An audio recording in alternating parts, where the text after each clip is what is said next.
Hello, everyone, and welcome to So You Think with Pastor Terry, the show that is spiritually relevant, culturally significant, and that encourages people to look at life issues in a non-traditional way. Tonight, I want to make sure that I say this before we get started: that the views and thoughts of the opinions of are expressed is in this radio program are the programs and its hosts, and not necessarily the radio station or its radio station owners or entities. Also, please note that this is going to be a pre-recorded show. And I say that because it's going to be broadcast later as a podcast on Thursday nights at 6 o'clock on Envision Radio. So please join us there. But tonight, I really want to go ahead and get started and welcome our guest and jump right on in. Tonight, we have with us the first person. His name is Brother Jason Walter, right? Jason Walter? Yes. And he's from Trinity Harvest Church down there in Dallas, Texas. Welcome, Jason. Welcome to the show. Hey, Pastor Terry. How are you doing today? I'm doing pretty good. Doing really good. Good to have you. Good. I know we're on a time difference, so we're trying to work that out. And my next guest is Pastor Bryant Stewart. Hey, how you doing? How you doing? Pastor baby. Stewart pastors College Hill Seventh-day Adventist Church down in Knoxville, Tennessee. And he's been the pastor there for what, 3 years now? Going about 3 years or so? 3 in February, yeah. 3 in February, okay. 3 in February. Yeah. Well, good to have you on. My co-host, he'll be on shortly, I believe. So we're looking forward to having him join us as well. But we want to go ahead and jump in because we're going to be talking about tonight. And I've talked to a few pastors this week and other ministers and people that are just in church in general, and they are really excited about this week's topic. That's why we already have people already in the room. Tonight's topic is, so you thought we weren't going to talk about fake church growth. That's what we're going to be talking about tonight. We're talking about fake church growth. Hey, now, and guess what? We just got my co-host is here, and we are so happy that he made it. Minister Cedric, how you doing, sir? Good to have you with us. Hey, I'm always right on time. Good evening, everybody. But we are going to get started with the topic tonight. So you thought we weren't going to talk about fake church growth. And I'm going to go ahead and set the foundation right here. Because growing up, and I grew up in the Baptist church, and it was always bigger is always better. Bigger always means that the church is growing. We got this big church, we got the big congregation, everybody driving around in the big cars. Got the ladies got the big hats. They got all the fun, but it looks like, you know what I'm saying? Yeah. Everybody come to church. You got to get to church earlier. You ain't gonna get no seat. Everything was like really just like geared toward this is what church growth is. And the older I got and the more involved in ministry that I got and the more that God began to show me some things, that is a false illusion that I'm learning that is really being cast.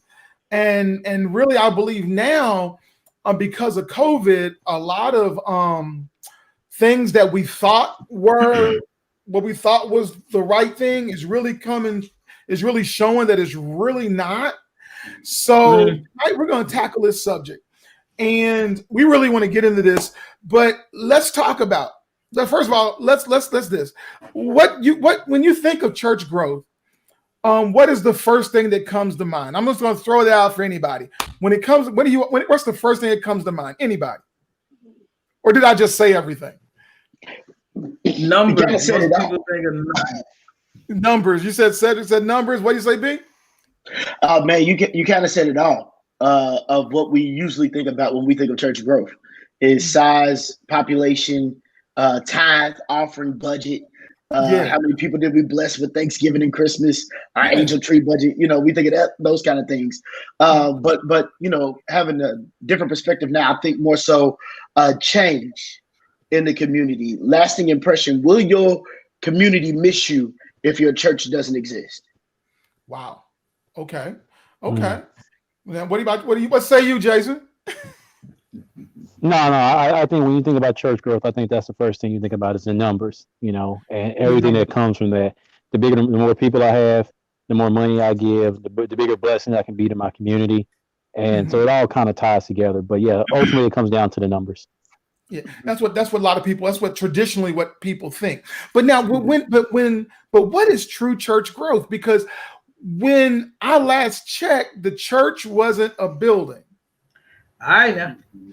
We're the church. So if we're looking at it from that way, that we're the church, so when we're talking about church growth, that means who should be growing, correct?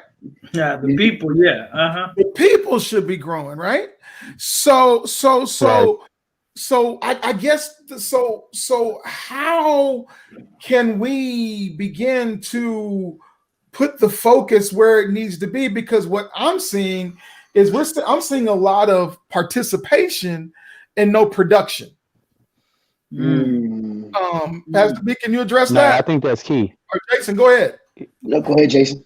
I think that's key. You know, yeah. I mean, if you read through the book of Acts and you see those first century church and you watch the influence they had on their community and how, and it talked about the church expanding in numbers, but what it really talked about was how many more people can be part of the body and expanding that way. And you look at church growth today and what we're saying, how strong is the body of Christ? They say 40% of America is Christian, but there is no Christian values in how America's ran. So if that's true, how strong is the body right now? So you're right. I think church growth is an eternal thing, and I think it also goes to growing the body in that group. But like you said, it starts with the individual. Okay, right, Brian. And a lot of us are participating in church, like you said, but not actually holistically participating. Or in an interaction with God or each other. We got people in the church, we still lying on each other. We got people that fake church hopping just because it's the new show. We got people that are starting new nonprofits because it's a new way to become important. Nonprofits are the new church position. You know what I'm saying? Those contracts and those community relationships. And now I'm the director of such and such, and having that covering to become a now enterprise or a business has really become the now new thing. And the thing is, we still got people in, like every church, it feels like 10% work and 90% participate. Mm-hmm. And the awkward part is that I genuinely do not feel that a lot of us have that relationship where I want to cut somebody out, but I didn't. I'm praying and I know that I failed, such and such. We do not have that confrontation where actually internal growth happens to where you can say this is more mature. We're having conscious decisions. We're having multiple layers of thought before we make a decision, or emotionally healthy, et cetera, et cetera. Wow. Cedric, what you got? What you got? You know what? I mean, I got to piggyback on what both of them said. I mean, basically, when you get into church, it's only a handful of the people doing the majority of the work, and I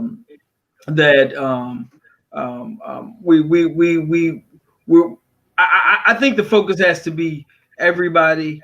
I don't want to just keep going over what was already been said, but I think the focus has to be everybody. But most of it is done by just a handful of people. We are the church, right? We need to represent that way. And when we show up in the church, Pastor Brian just said something that just resonated with me, right? He said fake church hopping and things like that. We need to be our real selves when we come to church. See, most of the time we don't grow in church because we don't come to church being ourselves. We come to church trying to be somebody else, right? We got this false face on, right? I know how we get. And then, oops, one day when we slip, trip, we fall, and our face be cracked and on the ground. You know what I'm saying? And then we want to run to another church. But we run to that new church with the same problem we left the old church with. But check it out. We compound that because now we're trying to hide what we used to be and what people used to see. And now we move to a new church and we got double the problem. So I think. Wow, Jay, what you got on that?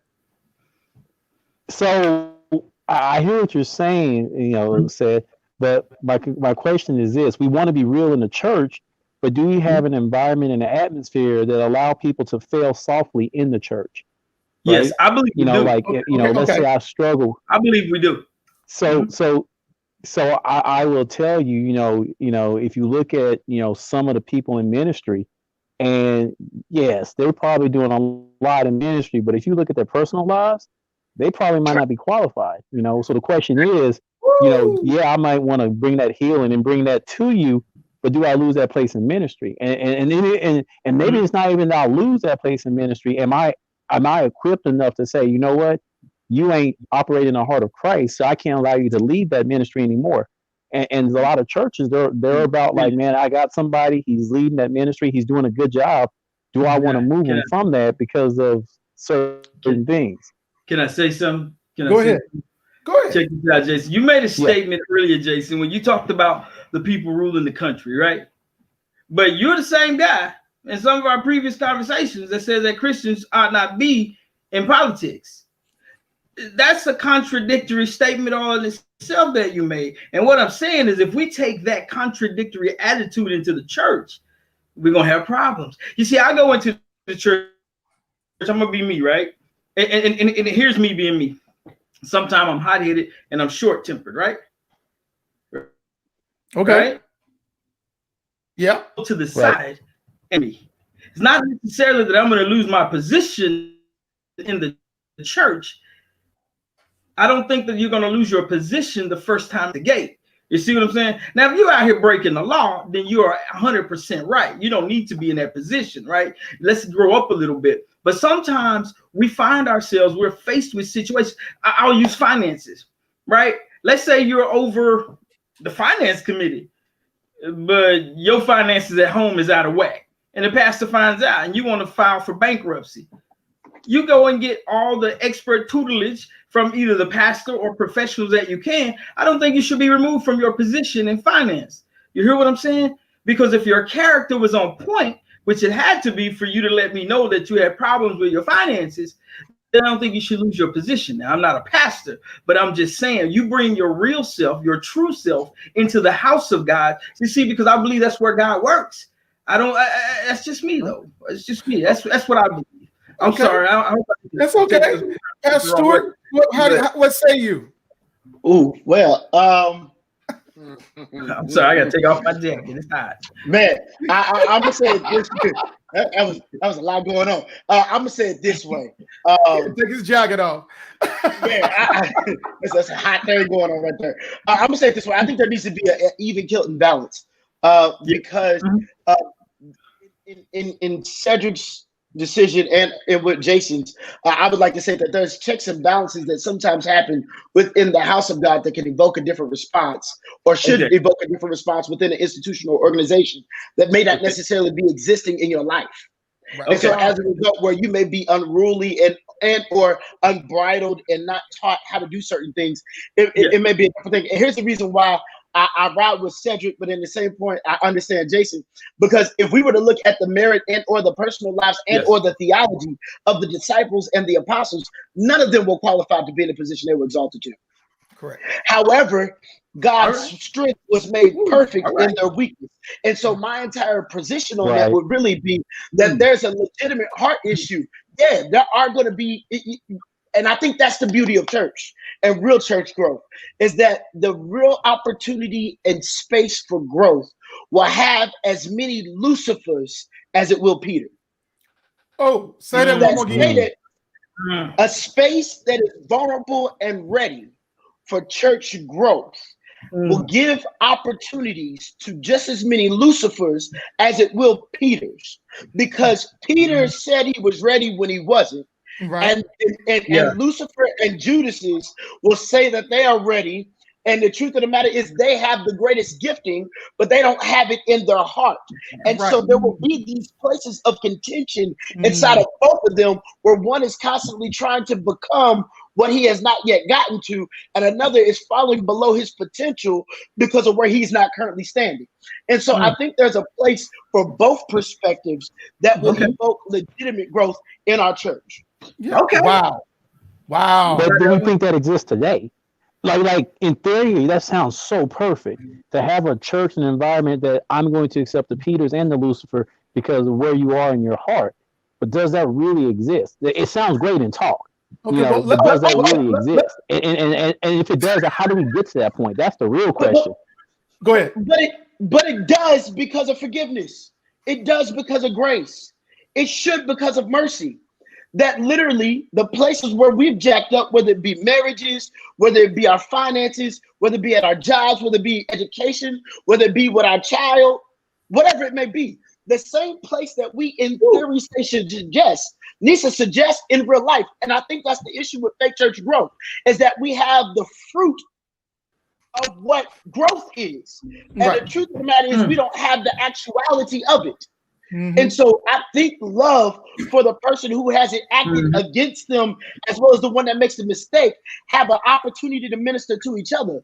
That one can say, I'm trying to get it right. Hang in there with me. Don't give up on me, and get a chance to see grace and mercy, while the other one has the opportunity to extend it and grow in their relationship with God. Like, God, is this really the one you calling? Because let me tell you what I've seen. They didn't balance the checkbook. They didn't pay the bills on time, but you still called them to be treasurer. Are you sure? Pastor got his check, but the grass ain't cut. I mean, there's a lot of things. Yeah. Argue and debate back and forth. But I think there is a place of unity in that statement. I'm sorry, Pastor. My bad, Okay, Terry. I have a question. My So bad. what can we do? What can be done within the body of Christ that will allow for this atmosphere to exist? You know, what needs to be done in the body for this atmosphere to persist? I mean, not persist, but to exist. Well, I You mean, know, I think you I all have to said agree it. with It starts with, Jason. Go ahead, Jay. but I think it starts with transparency. Yeah, it starts with transparency. I got to be, and sometimes I got to move in transparency, even though I might not be comfortable with it. I don't know what the outcome is going to be, but I do it, because this is how we need to operate. And I think it has to start. Of course, everything starts with the top down. It starts with the leader being transparent and leaving people in places being transparent and being able to stand up against some of those people who've been in the church, some of those active members in the church who like, I don't think they should be there because of this and that, and who doesn't have that grace that Pastor B talked about to say, okay, well, yeah, you messed up, you made a mistake, but I'm gonna offer you grace and allow you to work through it, and I think transparency is first, but like I said, you got to have an environment where people feel like it's okay to fail. And a lot of churches I've walked into, they and part of it is just it's the individual saying I want to be perfect in church, but then the other part of it is we go to so many lengths to put on a great production on Sunday. Everybody talks about it has to be on point. The mic's got to be on point. The lighting's got to be on point. The time is going to be on point. Yeah, right. Yeah. We talking excellence. Moving in excellence. Right. And unfortunately, sometimes that can be misconstrued for you have to be perfect. Right. And to make sure when we communicate excellence, it doesn't get misconstrued for perfection, which means that now I can't fail. Right. But can we keep it real for a second? Go ahead. It's top down and bottom up. Yeah. Because as much as a pastor can say, I got a problem, the members also have to be able to receive, I can follow you with your problem. Because in your problem, I get to see Christ's work in you as much as I get to see it in me. And let's have this conversation also. Let me tell you, I'm a decent preacher. Like, I'm decent. Right.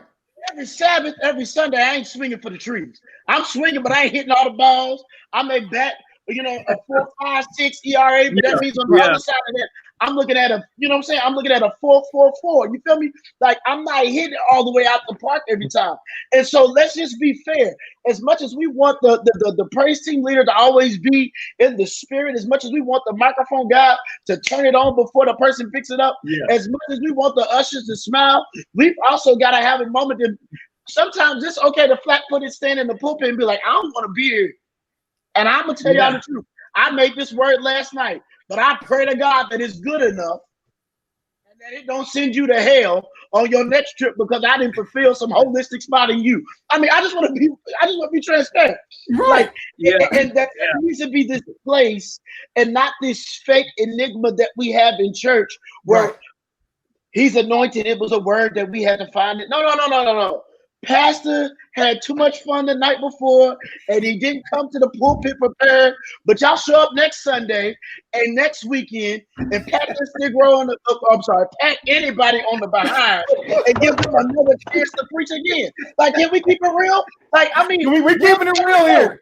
Well, That's what I we're doing. don't have I'm expecting y'all to be excellent. Like, we all suck every now and then. Yeah, right. Yeah. Okay, go ahead. Okay, Yes. let me say this real quick. If anybody has a question, please send it. We have some great people here on that can answer your question. If you have a question about church growth, just put it in the comment. But it comes across anonymously. We'll be able to get it to them. We got like 6 minutes, and we want to be able to answer any questions that you might have, because this is a great topic, because we're really touching on what really church growth should be about. It's got to be an element of give and take grace. You know what I'm saying? It's got to be willing to be able to be patient with people, to help them to grow into becoming all that God has ordained for them to be, whether it be the pew member or whether it be the pastor, deacon, treasurer, usher, choir member, minister of music. I don't care who it is. But we've got to be able to have that. But what's happened, we have people participating with no production. Yes, sir. We have a spoiled culture. Yeah. Yes. But we don't have to lull through a trash pastor as much as pastors expect to be treated like demigods. Say that one more again. We do not. We have a spoiled church culture that we are not willing to wade through churches when they have awkward transitions between leadership and systems are not exactly flowing and moving in the most exciting, electrifying, or Holy Spirit or Spirit-filled way. Most anointed way is the new phrase we're using. As much as we also have to lull through the process, right? In the same breath, every pastor isn't supposed to be treated like a demigod. Oh, okay, gotcha. Okay, I get you. I get it. I said, go ahead. I mean, you know, I'm riding along with everybody else in here. I think the church culture, I think, you know, in addressing that last question we we're just talking about, I think grace needs to be afforded us all, and we all need to walk into the doors filled with that faith that we want. The grace that we want to receive from everybody should also be the very same grace. As a matter of fact, we should strive to give more grace, right? Meaning, I'm one person, I can receive grace from 50 different people. So this one person needs to be able to extend grace to 150 different people. And I think once we get that mindset together and we truly start walking in the things of God, that's where we'll be. And we'll stop judging one another for what we think for that outside appearance. You know what I'm saying? Like, wow, I really thought Minister Cedric had it together. But I saw him last week and I heard him say, or I saw him at lunch with a woman that wasn't his wife, which ain't married, which I know. But you know what I'm saying? Stuff like that. And we stop assuming and we stop holding everybody else to a higher standard than what we hold ourselves to. I think that would definitely go a long way in enhancing the membership of our churches. The growth. So, It's so how do you find that balance, though? How do we find that balance? Oh my God. How do we find that balance? The balance I say is this, because hold on. The question is, because we all know that we always want to hold our leaders to a higher standard, right? Mm-hmm. So I want to hold you to a higher standard, but at the same time, I want to treat you like you just like, I need to treat you like just like me. So how do you have that give and take? Because a lot of times when we hold the leader to a higher standard, it's one of those things that it does put pressure on that leader to try to be perfect, right? Because he may not, and y'all are all leaders in ministry. Like if I go out there and slip and say a cuss word, people will be like, look at Jason. Y'all do the exact same thing. Y'all not gonna be like, look at Jason. Be like, ooh, pastors, what's wrong with pastor? Right? No, he's not anointed. How do we create that balance? Right. No, Jason, he's not anointed. Go ahead, Pastor B. Man, I'm gonna say it's like this.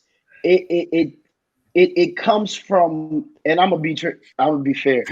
It comes from a lack of transparency and introspection. Right. Okay. Like Okay. we have got to stop passing things off on holiness. As Right. much as We'll make somebody mad. we have to stop passing things off on holiness, as much as we also have the nerve to encourage our humanity to be greater. Yes. Mhm. Yes. You, you feel me? Like, I've got to say, like, real talk. Hey, dude, it wasn't the Lord. This was an exit ramp on a sermon I wasn't ready for. Mhm. Take it. You know what I'm saying? Yeah. It landed horribly. It looked bad. I made a bad decision. It wasn't the Lord told me to do this at the board meeting or the business meeting. That was me. I thought it was a great idea. I'm sorry. I didn't do enough research. I didn't do da-da-da-da. It wasn't God. It's not holiness. It's not sanctification. That ain't claiming the holy, no shit in the bullshit. That was me. That was me. You know what I'm saying? Then the backside of it also is acknowledging in the same breath, yo, I need to do more research before I put myself before this. Let me ask an expert. Let's bring one into the board meeting. Let's bring one into the church. I'm not a therapist. Let's not call that a demon or a spirit.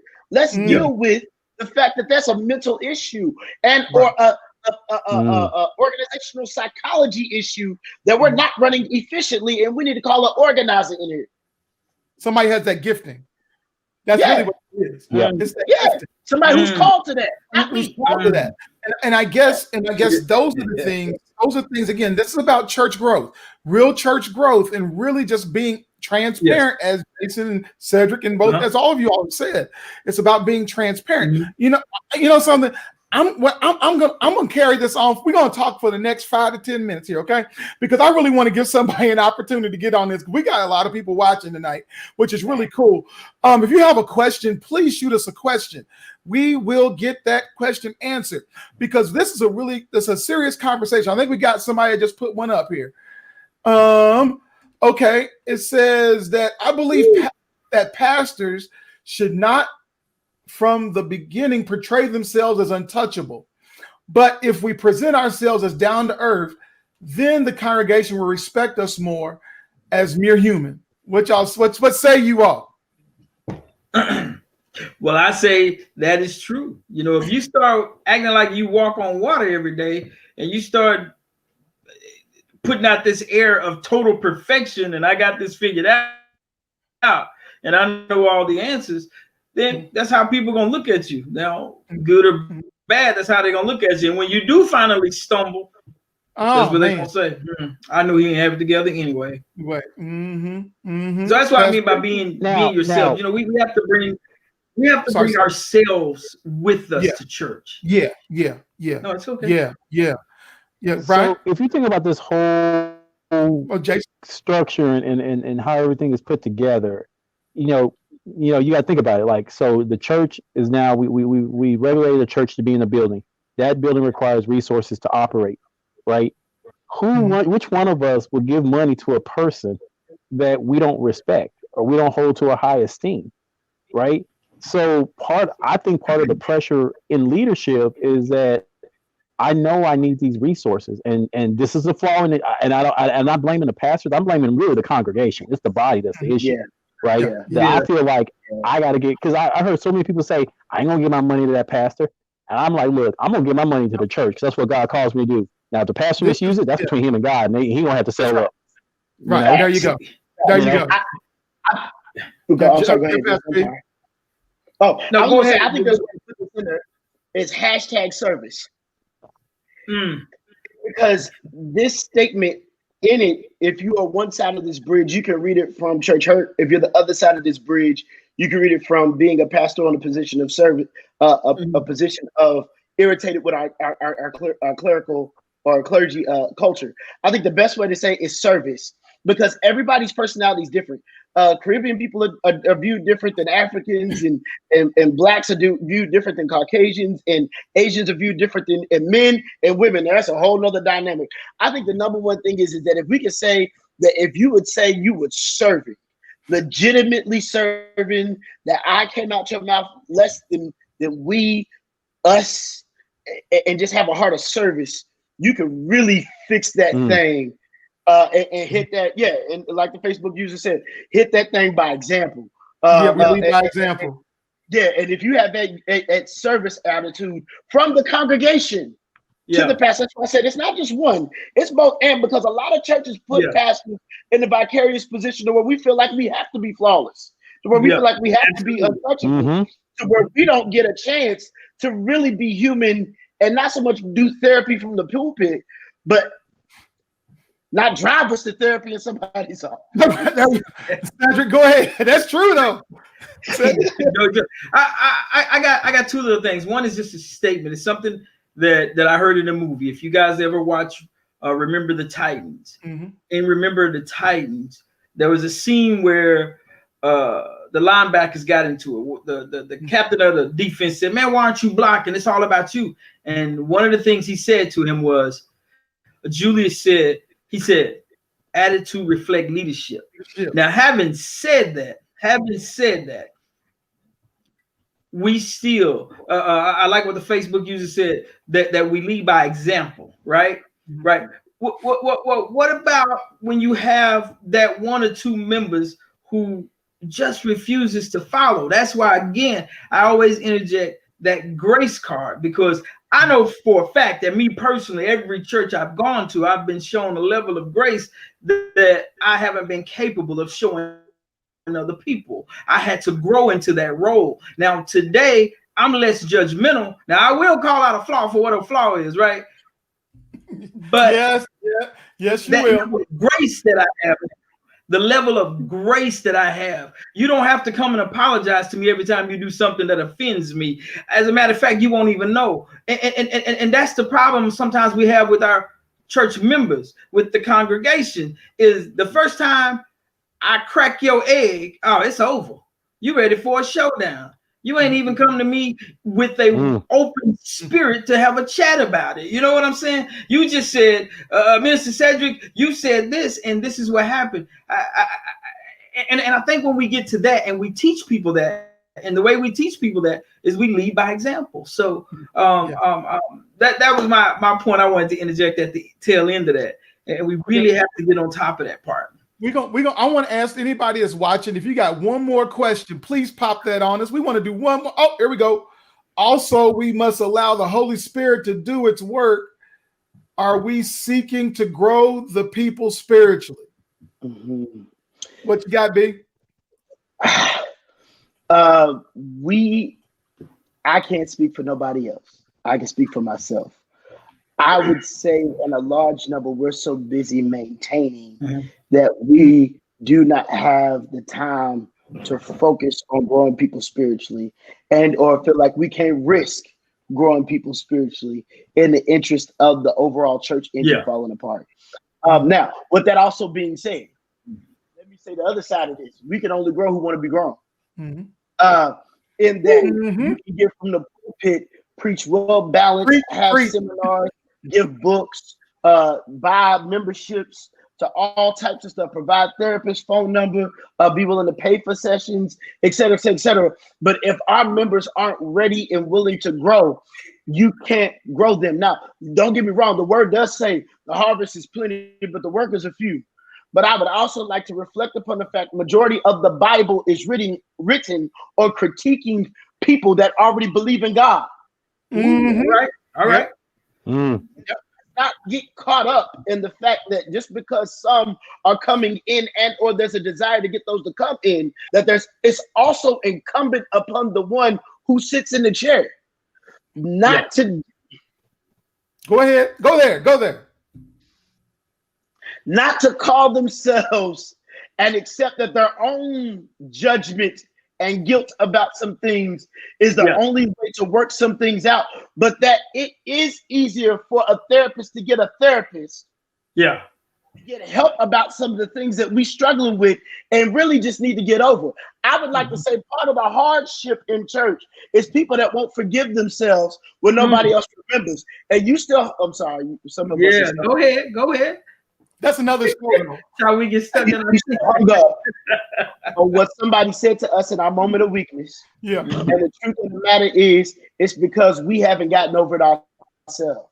That's right. Myself included. I ain't telling you about what I don't know. I'm telling you about what I've experienced, and that Yeah. I filter that through to literally what some other people have said, and that didn't even know what I was going through. Right. Mm. Wow. Sorry. Yeah. Hey guys, Yeah. I think I don't want to go too far because we need to do this one again. This one was a good one. I really appreciate you, Jason, Pastor B, my co-host Cedric. I thank you all for being with us. And again, thank you all for joining So You Think, the show that is spiritually relevant, culturally significant, that encourages people to look at life issues in a non-traditional way. I thank you all for joining us tonight, but also join us next week when we will be talking about, so you thought we weren't going to talk about grown folk playing childish games, church mess, and church hurt.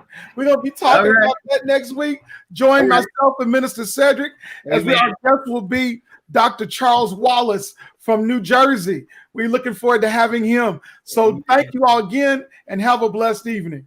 Amen. God bless you.